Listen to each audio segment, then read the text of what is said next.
എനിക്ക് ഇന്നലെ ഗോൾബിട്ട് സ്കൂളൊക്കെ ആകെ തകർന്നിട്ടുണ്ട്.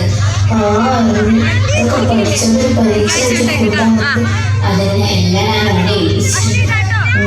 ഞാനെന്റെ മോനെ ബസ്സിൽ ചേർത്തിട്ടുണ്ടോ? നല്ല കാര്യം, അവർക്കും കൂട്ടുകാർക്കും വിജയം കണ്ടെത്താൻ കഴിയട്ടെ. മക്കളെ വാ, സ്കൂളിൽ പോകണ്ടേ? നാളെ പോവാ. അതെ, നിങ്ങളറിഞ്ഞില്ല അന്നത്തെ ബോംബ് സ്ഫോടനത്തിലുള്ള സ്കൂളൊക്കെ തകർന്നല്ലോ. അറിഞ്ഞില്ല. നമ്മളവൻ കാക്കട്ടെ.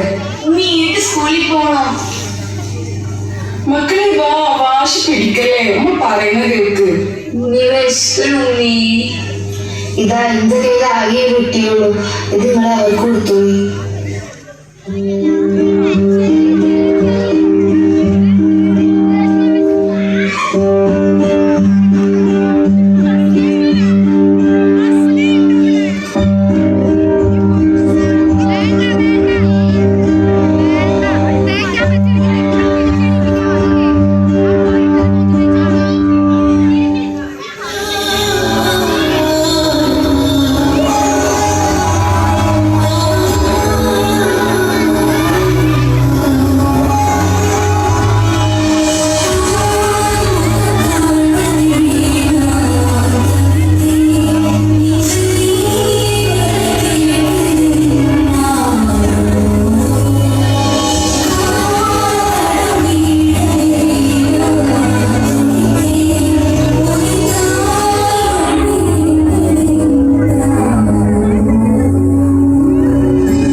നമ്മളിപ്പോൾ നിൽക്കുന്നത് ഗാസയിലെ യുദ്ധഭൂമിയിലാണ്.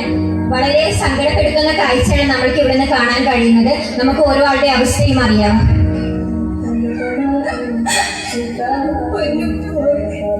പഠിച്ച 4 വർഷത്തിന് ശേഷം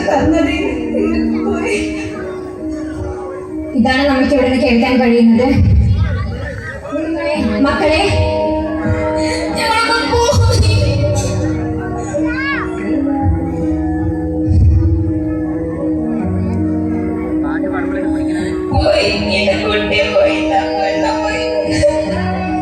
ഒന്നും പറയാനില്ല. നമുക്ക് എന്ത് ചെയ്യണമെന്ന് അറിയില്ല. അങ്ങനത്തെ അവസ്ഥയിലാണ് ഇവിടുത്തെ മനുഷ്യരുള്ളത്.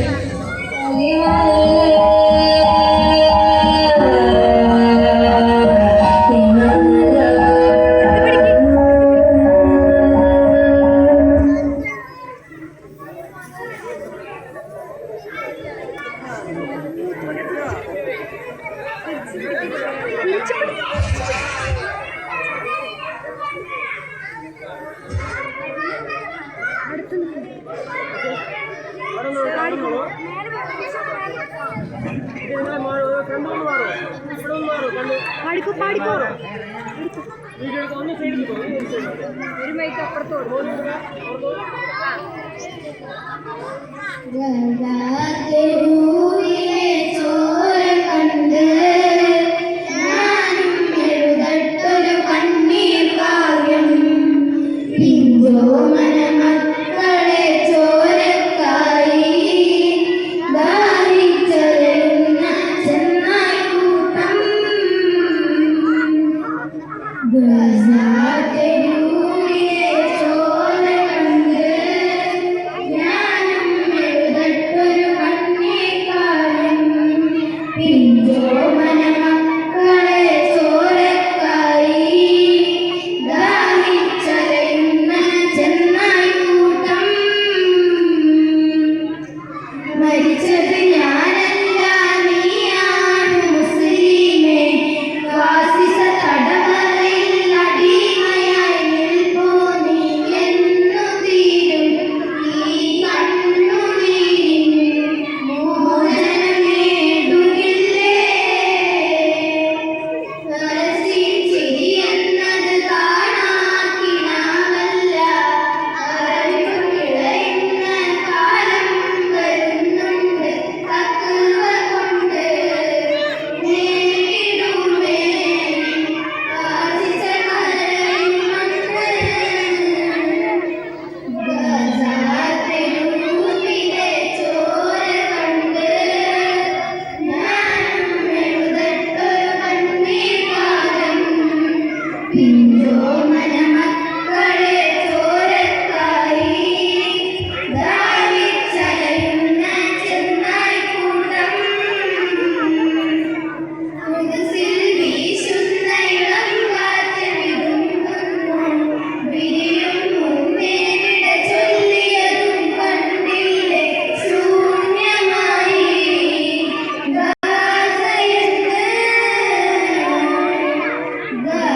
ഗസാതെരുവും ചിരി തൂകുന്നുണ്ട്. പറുദീസ കണ്ട് മരിപ്പിക്കുന്നുണ്ട്. പിഞ്ചോമന മക്കളെ വരവേൽക്കാനായി ജന്നത്തിൽ പൂന്തോട്ടമൊരുക്കിയിട്ടുണ്ട്.